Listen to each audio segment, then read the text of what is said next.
Selamat pagi teman-teman remaja, apa kabar? Kiranya kita semua siap untuk membaca dan merenungkan firman. Saya ajak kita berdoa sebelumnya. Mari kita berdoa. Terima kasih Tuhan untuk pagi hari ini, di mana kami dapat belajar bersama dari firman Tuhan. Kami tidak mampu tanpa Tuhan membimbing kami. Oleh karena itu kami mohon pimpinan dan bimbingan Roh Kudus bagi kami, supaya firman yang kami dengar, kami beritakan, kami bersama-sama mampu melakukan di dalam hidup setiap hari. Berbicaralah untuk kami semua di dalam nama Yesus. Kami berdoa, amin. Pembacaan kita pada pagi hari ini teman-teman dari 1 Korintus pasal 12. 1 Korintus pasal 12. Ayat 12 sampai ayatnya yang ke-31. Kalau teman-teman sudah mendapatkan pembacaan ini, sudah membuka dan mendapatkan pembacaan ini, saya ajak kita untuk membaca bersama-sama ya. Saya akan membacakannya. Banyak anggota tetapi satu tubuh. Karena sama seperti tubuh itu satu dan anggota-anggotanya banyak, dan segala anggota itu sekalipun banyak, merupakan satu tubuh, demikian pula Kristus. Sebab dalam satu roh kita semua, baik orang Yahudi maupun orang Yunani, baik budak maupun orang merdeka, telah dibaptis menjadi satu tubuh, dan kita semua diberi minum dari satu roh. Karena tubuh juga tidak terdiri dari satu anggota, tetapi atas banyak anggota. Andai kata kaki berkata, "Karena aku bukan tangan, aku tidak termasuk tubuh." Jadi benarkah ia tidak termasuk tubuh? Dan andai kata telinga berkata, "Karena aku bukan mata, aku tidak termasuk tubuh." Jadi benarkah ia tidak termasuk tubuh? Andai kata tubuh seluruhnya adalah mata, di manakah pendengarannya? Andai kata seluruhnya adalah telinga, di manakah penciuman? Tetapi Allah telah memberikan kepada anggota masing-masing secara khusus suatu tempat pada tubuh seperti yang dikehendakinya. Andai kata semuanya adalah satu anggota, di manakah tubuh? Memang ada banyak anggota, tetapi hanya satu tubuh. Jadi mata tidak dapat berkata kepada tangan, "Aku tidak membutuhkan engkau." Dan kepala tidak dapat berkata kepada kaki, "Aku tidak membutuhkan engkau." Malahan justru anggota-anggota tubuh yang nampaknya paling lemah yang paling dibutuhkan. Dan kepada anggota-anggota tubuh yang menurut pemandangan kita kurang terhormat, kita berikan penghormatan khusus. Dan terhadap anggota-anggota kita yang tidak elok, kita berikan perhatian khusus. Hal ini tidak dibutuhkan oleh anggota-anggota kita yang elok.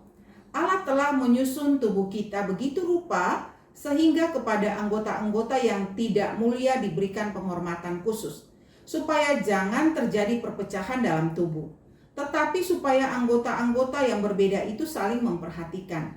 Karena itu, jika satu anggota menderita, semua anggota turut menderita. Jika satu anggota dihormati, semua anggota turut bersukacita. Kamu semua adalah tubuh Kristus, dan kamu masing-masing adalah anggotanya. Dan Allah telah menetapkan beberapa orang dalam jemaat. Pertama sebagai rasul, kedua sebagai nabi, ketiga sebagai pengajar. Selanjutnya mereka yang mendapat karunia untuk mengadakan mujizat, untuk menyembuhkan, untuk melayani, untuk memimpin, dan untuk berkata-kata dalam bahasa roh. Adakah mereka semua rasul atau nabi atau pengajar? Adakah mereka semua mendapat karunia untuk mengadakan mujizat, atau untuk menyembuhkan, atau untuk berkata-kata dalam bahasa roh, atau untuk menafsirkan bahasa roh? Jadi berusahalah untuk memperoleh karunia-karunia yang paling utama, dan aku menunjukkan kepadamu jalan yang lebih utama lagi. Demikian firman Tuhan. Pada hari Minggu ini kita akan merenungi sebuah tema yang berjudul Tubuh Kristus. Tema kita tubuh Kristus, teman-teman. Nah, menurut saya tema ini sangat penting kita pelajari sehingga kita sebagai anggota-anggota tubuh Kristus, kita tahu menempatkan diri kita untuk membangun tubuh Kristus atau membangun gereja apalagi dalam situasi kondisi pandemi COVID yang belum berakhir. Nah, kita tidak menyerah, tetapi kita tahu kita harus melakukan apa sebagai anggota-anggota gereja. Nah, saya kembali lagi tema kita tubuh Kristus, teman-teman. Bicara tentang tubuh Kristus, mungkin di antara kita berpikir, gimana ya? Apa sih maksudnya? Bagaimana memahami tema ini dari 1 Korintus pasal 12 ini? Nah, saya ajak kita untuk melihat atau memahami makna atau pengertian tentang tubuh. Kalau berbicara tentang tubuh, pasti kita tahu bahwa tubuh ini terdiri dari beberapa bagian atau bagian-bagian dan organ-organ tubuh dengan fungsi-fungsi yang berbeda-beda, tetapi saling bersinergi atau saling bekerja sama untuk membentuk dan membangun kehidupan. Jadi kita pasti tahu kalau ngomong tubuh, kita pasti tahu bahwa ada bagian-bagian yang eksternal dan ada bagian yang internal. Kita pasti tahu kalau bicara tentang tubuh, ada mata, ada hidung, ada mulut, ada telinga, ada kaki, ada tangan yang bisa kita lihat. Nah, dan juga yang tidak bisa kita lihat, bagaimana kerja liver, limpa, paru-paru, dan juga jantung, dan lain-lain sebagainya. Nah, ini sangat penting sekali kita mengerti di awal, sehingga nanti kalau kita bicara tentang tubuh Kristus, kita akan mengerti bagaimana atau mengapa analogi tentang tubuh Kristus ini disampaikan oleh Rasul Paulus dalam firman Tuhan 1 Korintus pasal 12 yang kita bacakan tadi ya. Nah, saya membaca sekali lagi satu ayat yang bagi saya ini merupakan sebuah ayat kunci bagi kita dari 1 Korintus pasal 12 ayatnya yang ke-27. Paulus berkata, kamu semua adalah tubuh Kristus dan kamu masing-masing adalah anggotanya. Nah, mengapa Paulus katakan teman-teman dan saya, kita semua adalah tubuh Kristus? Apa maksudnya? Nah, sebelum kita memahami maksud dari analogi ini, saya ajak kita melihat atau memahami kota Korintus dulu. Ya, jadi kota Korintus itu sebuah kota metropolitan, sebuah kota yang sangat makmur dan kota yang mempertemukan orang dari barat dan juga orang dari timur. Nah, kota ini sangat termasyur karena di kota Korintus itu ada 2 pelabuhan besar. Ya, jadi ada 2 pelabuhan di kota Korintus itu. Dan yang satu Kenkrea dan satu Leksam. Nah, 2 pelabuhan ini tentu sangat berpengaruh sekali untuk membuat kota Korintus ini menjadi kota yang termasyur, kota yang besar, banyak sekali penduduknya, orang berdatangan, sehingga orang yang tinggal di Korintus itu bukan hanya satu suku atau satu budaya, tetapi orang yang datang di Korintus sudah berbagai macam orang. Nah, di Korintus itu sangat heterogen karena di sana ada berbagai macam suku, kemudian budaya, ras, dan juga berbagai macam orang dengan keahlian, kemampuan, kepandaian ada di sana. Nah, mungkin Korintus seperti Jakarta kali ya. Oke. Nah, Korintus ini yang seperti ini ada orang Yunani asli, orang Yahudi, orang Romawi, dan juga lain-lain. Nah, di kota Korintus ini ada gereja, namanya gereja Korintus. Nah, gereja Korintus ini atau jemaat Korintus ini yang ada di Korintus ini juga di dalamnya ada jemaat yang heterogen juga. Jadi jemaat yang heterogen itu ada juga di dalam jemaat atau gereja Korintus. Nah, teman-teman bisa bayangkan ya kalau saya katakan jemaatnya heterogen atau berbagai macam suku, budaya ada di sana. Berbagai macam karunia-karunia orang ada di sana. Banyak orang yang punya kelebihan-kelebihan ada juga di sana. Nah, dengan kondisi yang seperti ini, perbedaan-perbedaan yang seperti ini, mestinya indah ya, seperti pelangi. Justru pelangi itu indah karena warnanya itu warna-warni ya. Nah, membuat pelangi itu indah. Mestinya perbedaan-perbedaan, kemajemukan harusnya membuat Korintus itu menjadi jemaat yang luar biasa indah. Tetapi teman-teman, yang terjadi sebaliknya, justru dengan kemajemukan atau heterogen ini membuat Korintus itu rentan sekali pertengkaran, pertikaian. Ya kalau sudah bertengkar, bertikai, bagaimana bisa bersatu kan? Kalau bertengkar dan bertikai ya pasti terpecah belah. Dan teman-teman bayangkan kalau gereja terpecah belah itu mau seperti apa? Kalau persekutuan terpecah belah, tidak lagi disebut sekutu ya, tapi lawan. Nah, hal itu terjadi di dalam kehidupan jemaat Korintus ini. Terjadi perpecahan, dan itu masalah yang paling besar di sana.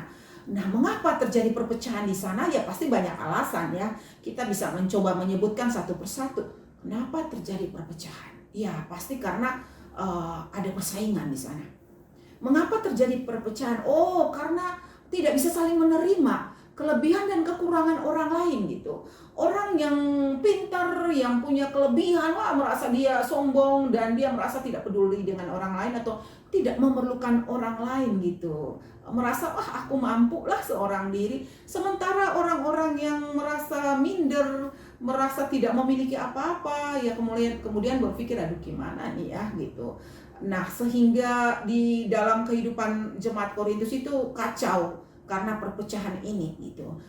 Masing-masing ingin menang sendiri dan ingin hidup untuk diri sendiri. Tapi padahal namanya persekutuan jemaat itu harus kompak, harus sehati, sejalan, sepikir, setujuan, meskipun berbeda pendapat, berbeda pendidikan, berbeda suku, budaya, itu memperkaya justru dan memberikan keindahan karena semua orang diciptakan oleh Tuhan dan Tuhan menciptakan perbedaan ini supaya menjadi indah, dan ini menjadi bukti bahwa Tuhan yang menciptakan ini sangat kreatif, memberikan banyak sekali perbedaan-perbedaan dalam tiap pribadi atau tiap individu, dan itu yang disebut keunikan jemaat. Nah, waktu mendengar hal ini, Paulus mendapat kabar tentang kehidupan jemaat Korintus yang terpecah belah atau mengalami perpecahan.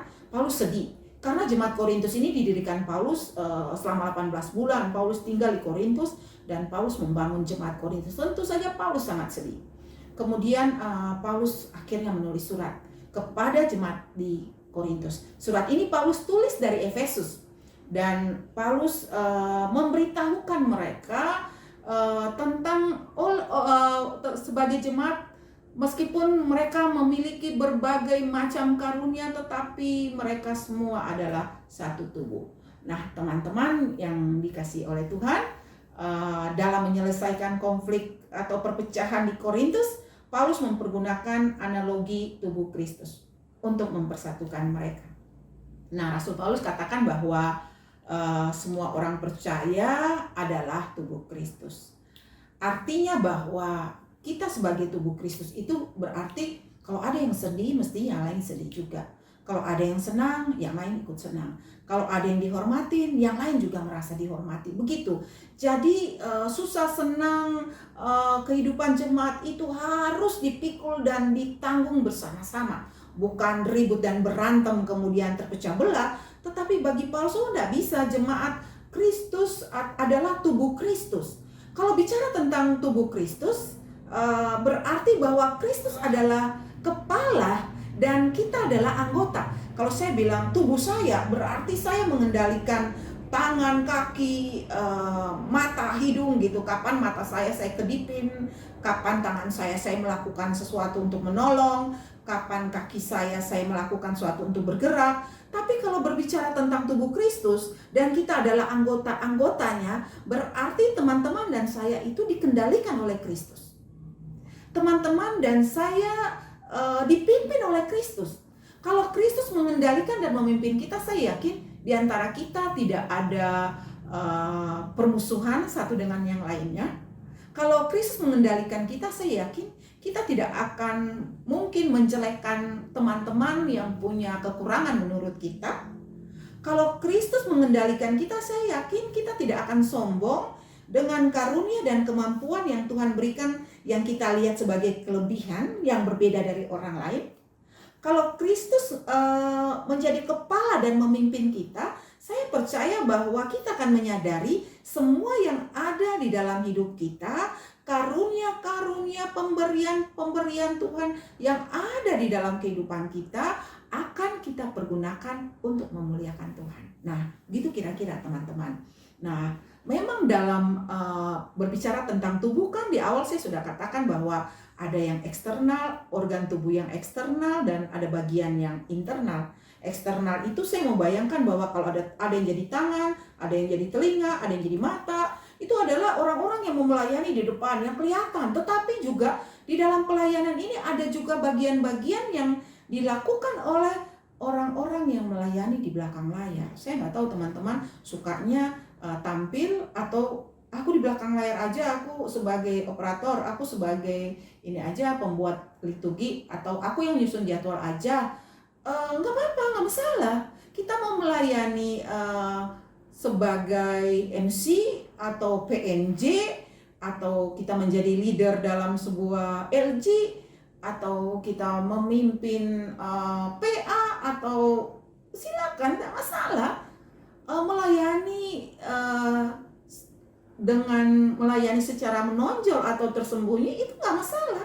Yang penting kita saling menghargai dan kita berikan itu dengan ketulusan kepada Tuhan sebagai kepala gereja atau kepala dari tubuh yang memimpin kita sebagai anggota-anggotanya.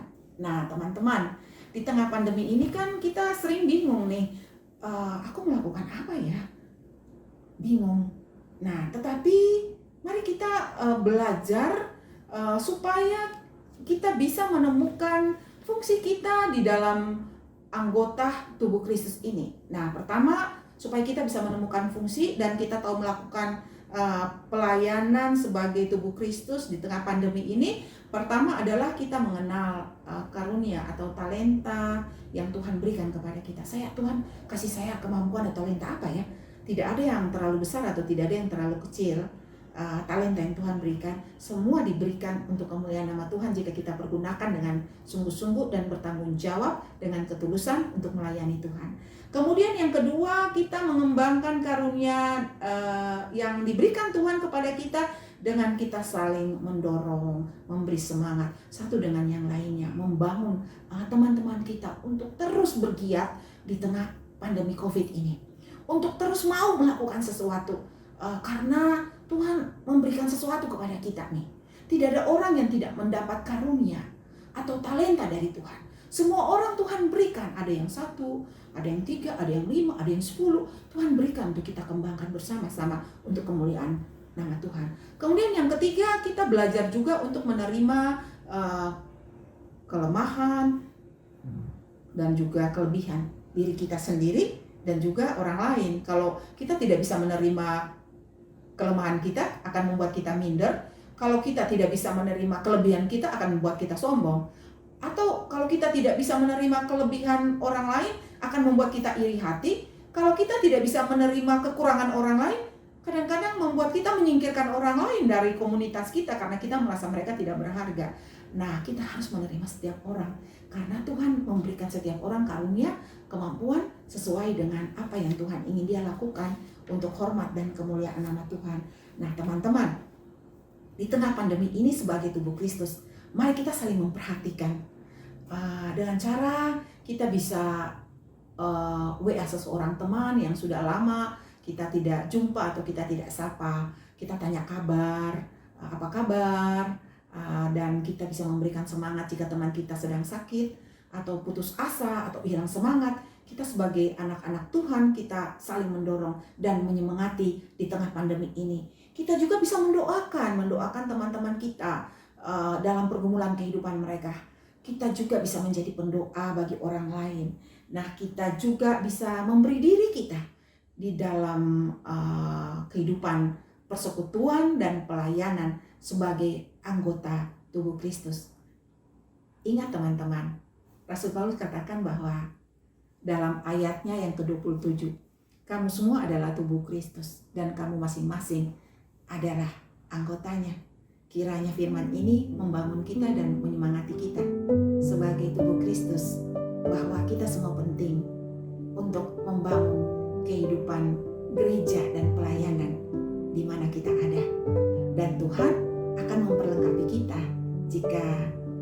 kekurangan-kekurangan yang terjadi. Saya percaya waktu teman-teman memberi diri sebagai anggota tubuh Kristus, maka Tuhan sebagai kepala akan memperlengkapi kita. Teman-teman, mari kita satu dalam doa, kita berdoa. Tuhan, terima kasih, kami bersyukur karena kami sudah belajar dari firman pada pagi hari ini.